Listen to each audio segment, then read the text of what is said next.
یہ یثرب تھا، اب مدینہ ہے، اب یہ طیبہ ہے، اب یہ طابہ ہے، اب اللہ نے مدینے کی مٹی کو شفا بنا دیا ہے۔ سبحان اللہ، مٹھے نہیں آکھنا، میں سٹارٹ میں سے واسطے نہ شروع تھی دا بیا جو تو سا ٹھڈی آواز ہونو ذرا مخمور کی تی بیٹھئے ذرا تکڑے تھی سو تبا تقریر کرسانا، ذرا سبحان اللہ اچھا آکھو چا اللہ اکبر و کبیرہ۔ اب سنیے دوستو، میرے آقا پاک مدینہ طیبہ ہے، اب کچھ لوگ پہلے ایمان لا چکے تھے اور مدینے میں استقبال کر چکے تھے، کچھ لوگ بعد میں ایمان لائے۔ اب معاملہ کیا ہوا، مکے میں ایمان لانے والے تھوڑے تھے اور کئی لوگ مشرک رہ گئے اور کئی لوگ کافر تھے، کافر رہ گئے۔ مدینہ طیبہ میں آقا پاک کی جلوہ گری ہوئی کہ یہودی رہ گئے اور کئی منافق بن گئے، اور بہت سے لوگوں نے میرے آقا پاک کے ہاتھ پر بیعت کی اور آقا پاک علیہ السلام کے صحابہ میں شامل ہو گئے۔ بہرحال آقا پاک علیہ السلام کی یہ دعوت بڑھتی چلی گئی حتیٰ کہ مکہ بھی فتح ہو گیا، مکے سے مشرکوں کو نکالا دیا، مدینہ طیبہ سے یہودیوں کو نکالا دیا، پورا حجاز مقدس ایمان کی روشنی سے جگمگانے لگا۔ یہ روشنی طائف تک پہنچتی ہے، یہ روشنی یمن تک پہنچتی ہے، یہ روشنی شام تک پہنچتی ہے، حتیٰ کہ حضور نبی کریم کے صحابہ کرام خلافت راشدہ کا دور شروع ہوا اور پھر دیکھا لوگوں نے، آقا پاک کے صحابہ کرام نے پرچم اسلام اٹھائے اور اسلام کے راستے میں گھوڑے دوڑائے۔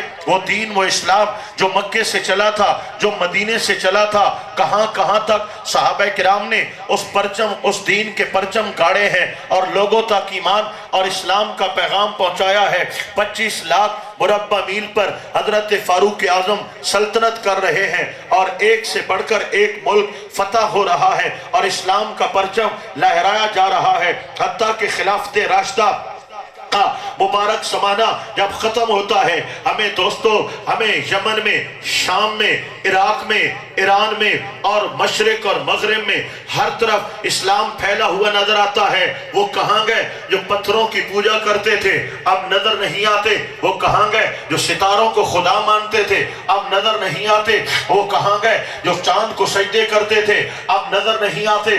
زمانہ بدل گیا۔ یہ ٹوٹل دوستو بڑی توجہ دینا، یہ ٹوٹل 50 سال کی بات ہے۔ 50 سال پہلے شرک ہے، کفر ہے، اندھیرا ہے۔ 50 سال بعد پوری دنیا نور سے بھر گئی، ایمان سے بھر گئی، روشنی سے بھر گئی۔ سب خدا کو مانتے ہیں، خدا کو پوجتے ہیں، خدا کی توحید کا پرچم بلند کرتے ہیں، نبی پاک کی رسالت پر ایمان لاتے ہیں۔ عقیدہ بھی ستھرا ہو گیا، اعمال بھی سچے ہو گئے، نماز نظر آتی ہے سکبی اور اللہ پاک کی ثنا نظر آتی ہے، اخلاقی قدریں نظر آتی ہیں، شرم و حیا نظر آتی ہے۔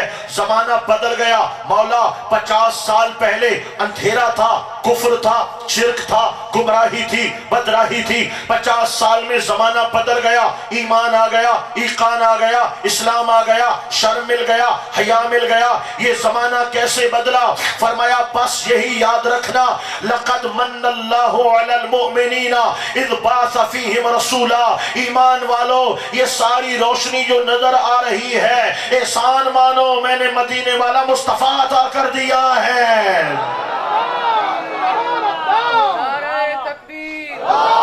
نعرہ رسالت، نعرہ رسالت، آمد مصطفیٰ، آمد مصطفیٰ۔ اور ہاتھ چاہو تے ذرا ہلاؤ نعرہ رسالت، یا رسول اللہ، آمد مصطفیٰ، مرحبا آمد مصطفیٰ، مرحبا۔ جشن عید میلاد النبی۔ اللہ اکبر و کبیرہ۔ لقد من اللہ علی المؤمنین اذ بعث فیہم رسولا۔ اب کوئی بات شریف میں آئی ہے کہ اللہ کیوں فرماتا ہے میں نے ایمان والوں پہ احسان کیا کہ شان والا رسول عطا کر دیا؟ گویا میرا رب بتلانا چاہتا ہے میرے نبی نہ آتے تو تمہیں ایمان کون دیتا، اسلام کون